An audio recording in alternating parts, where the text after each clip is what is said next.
अस्सलाम वालेकुम। उम्मीद है आप खैरियत से होंगे। तो आज का जो टॉपिक है वो है एक्शन स्पेक्ट्रम।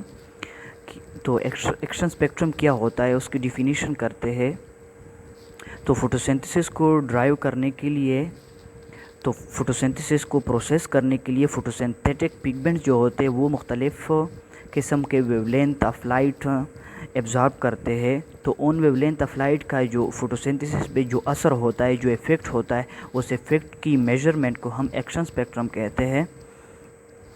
तो ये जो एक्शन स्पेक्ट्रम होता है ये एब्ज़ॉर्प्शन स्पेक्ट्रम से मुख्तलिफ होता है, क्योंकि एब्ज़ॉर्प्शन स्पेक्ट्रम में जितनी भी लाइट मुख्तलिफ़ किस्म के वेवलेंथ ऑफ लाइट को एब्ज़ॉर्ब किया जाता है उसकी मेजरमेंट को हम एब्ज़ॉर्प्शन स्पेक्ट्रम कहते हैं, जितना भी एब्ज़ॉर्ब किया जाता है। लेकिन एक्शन स्पेक्ट्रम इससे मुख्तलिफ है, क्योंकि एक्शन स्पेक्ट्रम सिर्फ वो लाइट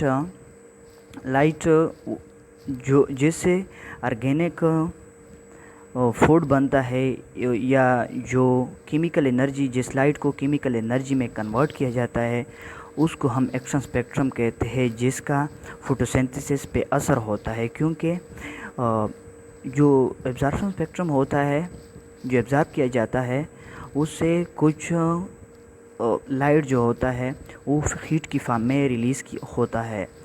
तो जो बाकी बचता है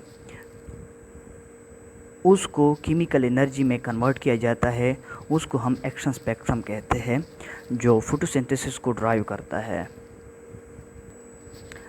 अब मेजरमेंट ऑफ एक्शन स्पेक्ट्रम की बात करते हैं कि एक्शन स्पेक्ट्रम को कैसे मेज़र किया जाता है। तो हर एक किस्म के लाइट पे फोटोसिंथेसिस का अपना रेट होता है।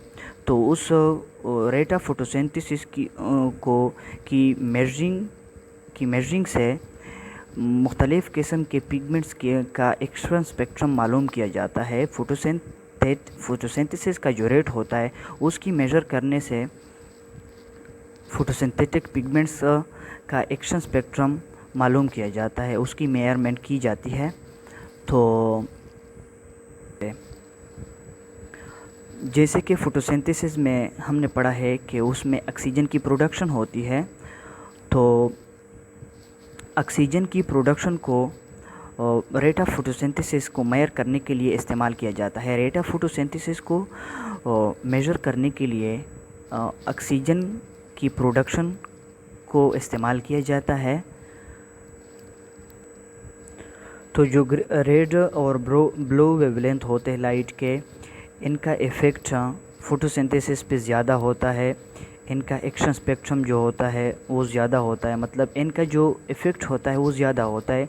इसका मतलब ये है कि रेड और ब्लू वेवलेंथ पर फोटोसिंथेसिस का जो रेट होता है, फोटोसिंथेसिस का जो प्रोसेस होता है वो ज़्यादा होता है, और ग्रीन वेवलेंथ पर फोटोसिंथेसिस बहुत कम होता है। इसका फोटोसिंथेसिस पे जो असर होता है वो बहुत कम होता है, क्योंकि ग्रीन वेवलेंथ जो होता है वो क्लोरोफिल एब्ज़ॉर्ब नहीं करता, वो रिफ्लेक्ट करता है। इस वजह से इसका जो इफ़ेक्ट होता है, जिसका इफ़ेक्ट कम होगा वो उस पे फोटोसिंथेसिस का प्रोसेस जो होता है वो उसका जो रेट ऑफ फोटोसिंथेसिस होगा उस पे वो कम होगा, और जिसकी एब्ज़ॉर्प्शन ज़्यादा होगी उस पे रेट ऑफ फोटोसिंथेसिस भी ज़्यादा होगा, और वो लाइट जिस पिगमेंट ने एब्ज़ॉर्ब की होगी उस पिगमेंट का एक्शन स्पेक्ट्रम ज़्यादा होगा।